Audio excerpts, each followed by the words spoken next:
আজকে আমরা দেখব কিভাবে মাইক্রোসফট এক্সেলে স্লাইসার ফাংশনটি কাজ করে। সো স্লাইসার ফাংশনের কাজটা হচ্ছে আপনার যে ডেটাবেস বা একটা টেবিল বা একটা অ্যারে আছে সেটার মধ্যে কিভাবে আপনাকে বিভিন্ন ফিল্টারিংয়ের মাধ্যমে আপনার ডাটাবেসগুলো আরও ওয়েল স্ট্রাকচার ওয়েতে আপনি যাতে খুঁজে পেতে পারেন সেটার একটা টেকনিক। চলুন দেখে নিই। সো প্রথমত আমরা যদি একটা টেবিল নিই, এই পুরো টেবিলটা আমরা সিলেক্ট করলাম। সিলেক্ট করার পর আমরা ইনসার্টে যাব। ইনসার্টে যাওয়ার পর স্লাইসারে যাব।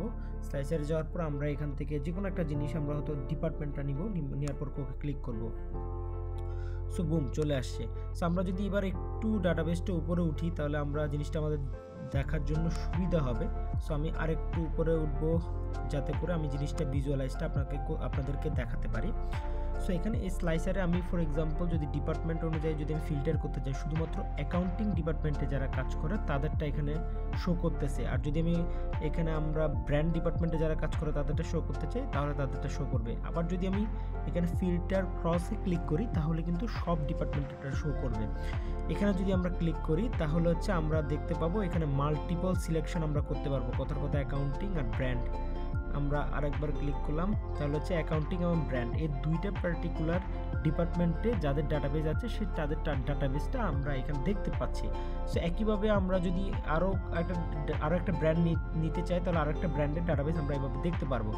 সো স্লাইসারের কাজটা হচ্ছে ফিল্টারটাকে একটা ভিজিবিলিটি আপনার এখানে একটা ট্যাব নিয়ে আসা, যে ট্যাবের থ্রুতে আপনি যে কোনো ডাটাবেস ইজিলি খুঁজে পেতে পারেন।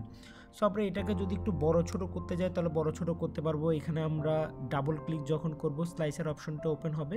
স্লাইসার অপশনে কি আমরা যদি চাই যে না এটা আমরা তিনটা কলামে আমরা দেখতে চাই, এটা তিনটা 3 1 হয়ে গেছে। সো আমি শুধুমাত্র 3 দেব, তাহলে হচ্ছে আপনি দেখবেন এখানে তিনটা কলামে এটা শো করতেছে। সো আমরা এটাকে আরেকটু কেটে নিয়ে এসে ছোট করে দিলাম। ছোট করার পর আমরা চাচ্ছি যে এইখানে এই ডিপার্টমেন্টের জায়গায় আমি স্লাইসার হিসাবে আমি ক্যাপশনটা ঠিক করব। তাহলে এখান থেকে স্লাইসার অপশনে এখান থেকে আমরা স্লাইসার ক্যাপশনে গিয়ে চেঞ্জ করতে পারবো।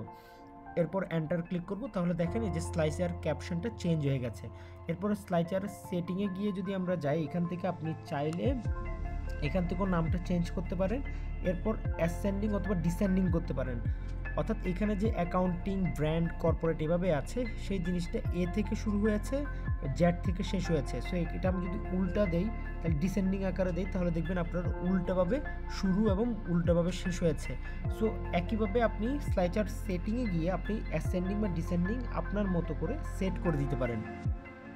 এবার যদি আমরা এটাকে একটু ডিজাইন করতে চাই তাহলে আমাদের এখানে ডিফল্ট অনেকগুলো ডিজাইন আছে, যে ডিজাইনগুলোর মাধ্যমে আপনি আরও সুন্দরভাবে আপনার স্লাইসারটাকে প্রেজেন্ট করতে পারবেন। এটা আমরা চাইলে বড় ছোট করতে পারবো। সো আপনার স্লাইসারটাকে আপনি বিভিন্নভাবে মডিফাই করতে পারবেন। এখানে স্লাইসার যে অপশনটা আছে, স্লাইসার উপর ডাবল ক্লিক করার পর স্লাইসার যে অপশনটা আছে এখান থেকে আপনি বিভিন্ন ধরনের বড় ছোট অনেকভাবে আপনি জিনিসটা মডিফাই করতে পারবেন। হাইট ওয়েট বাড়াতে পারবেন, বিভিন্ন ডিজাইন করতে পারবেন, সেটিংয়ে গিয়ে অনেক কিছু চেঞ্জ করতে পারবেন, এরপর অ্যালাইনমেন্ট করতে পারবেন।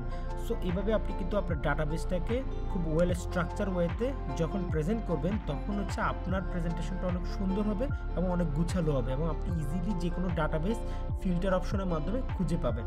সো ধন্যবাদ সবাইকে। এটাই ছিল স্লাইসারের উপর আমাদের প্রেজেন্টেশন।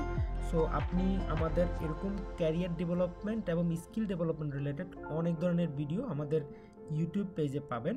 আপনার যে টপিকের উপর আপনি আমাদের কাছে রিকোয়েস্ট করতে পারেন, যে কোনো ভিডিও আমরা চাইলে ওই টপিকের উপর আমরা ভিডিও আপলোড করে দেব। সো আশা করি আমাদের সাথে লাইক, কমেন্ট এবং সাবস্ক্রাইব করে আমাদের সাথে থাকবেন। So thanks for watching.